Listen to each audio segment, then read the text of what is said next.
깜보님들 안녕하세요. 오늘은 5월 8일 어버이날입니다.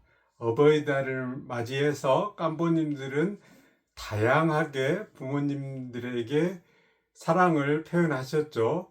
어떤 분들은 선물도 드리고 어떤 분들은 부모님과 만나서 아마 외식도 하시고 어떤 분들은 카톡으로 편지를 보내는 등 저희들은 지난주에 처갓집은 장인어른을 찾아뵙습니다. 그리고 내일 저는 아내와 함께 담양의 부모님을 찾아뵈려고 합니다. 오늘 어버이날을 맞이해서 아내가 처갓집 카톡에 장인어른에 대한 편지를 썼습니다. 그것을 읽으시고 장인어른께서 아내에게 굉장히 감동의 말씀을 전했다고 합니다. 그를 통해서 아내가 저에게 오늘 전화해서 내일 집에 가는데 부모님께 직접 편지를 써서 이렇게 전해드리는 게 어떠냐는 제안을 해서 오늘 제가 편지를 써봤습니다. 그래서 오늘 편지를 쓴 내용을 깜보님들과 공유하려고 합니다. 이렇게 편지를 써봤습니다. 먼저 사랑하는 아버지께 편지를 썼습니다. 사랑하는 아버지께 어릴 적 아버지는 어떻게 살아야 하는지를 말이 아닌 행동으로 보여주신 분이었습니다.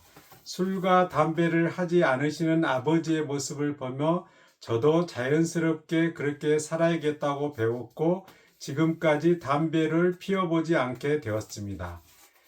남의 집 새방에서 살다가 초등학교 시절 우리 집을 직접 지으시던 모습, 다른 집보다 훨씬 늦게 TV와 전화기를 들여놓았던 기억도 이제는 소중한 추억으로 남아 있습니다. 아버지는 배가 아프실 때마다 방 실ong에 올려두었던 과자를 드시며 속을 달래셨고 넉넉하지 않은 살림 속에서도 논을 팔아 큰 수술을 받으셨습니다.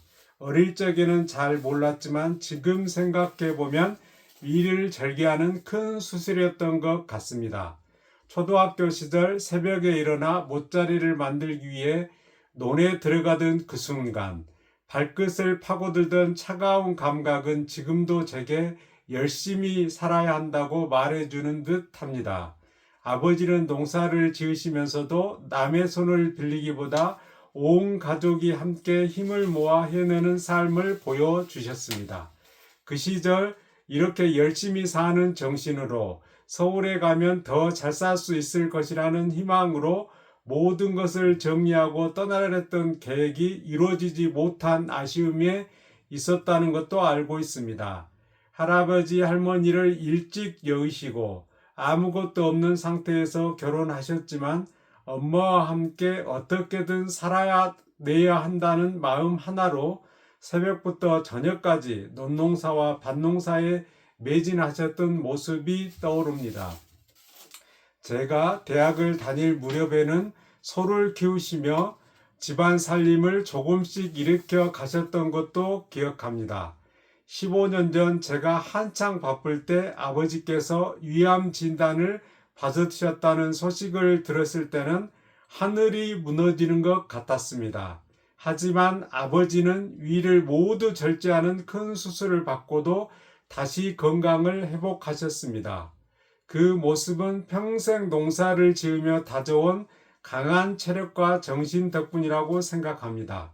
지금도 주변에서 부모님 두 분이 건강하신 이유는 젊을 때부터 근면성실하게 살아오셨기 때문이라는 말을 들으면 저 역시 깊게 공감하게 됩니다. 아버지를 떠올리면 가장 먼저 생각나는 단어는 근면성실입니다.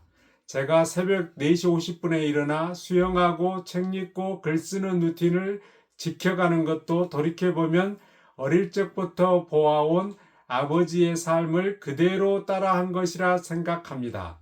아버지는 저의 정신적 지주이자 제가 흔들리지 않고 살아갈 수 있게 해준 가장 큰 힘입니다. 아버지 감사합니다. 그리고 사랑합니다. 앞으로도 엄마와 함께 지금처럼 건강하게 오래오래 저희 곁에 머물러 주세요. 2026년 5월 8일 아버지를 사랑하는 큰아들 종안 올림.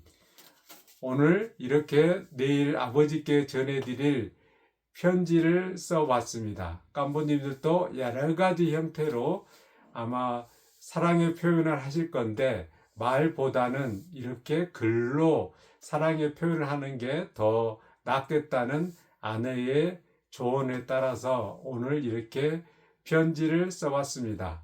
깜보님들도 오늘 어버이날을 맞이해서 부모님께 사랑한다는 표현을 다양한 방법을 통해서 전하시기 바랍니다.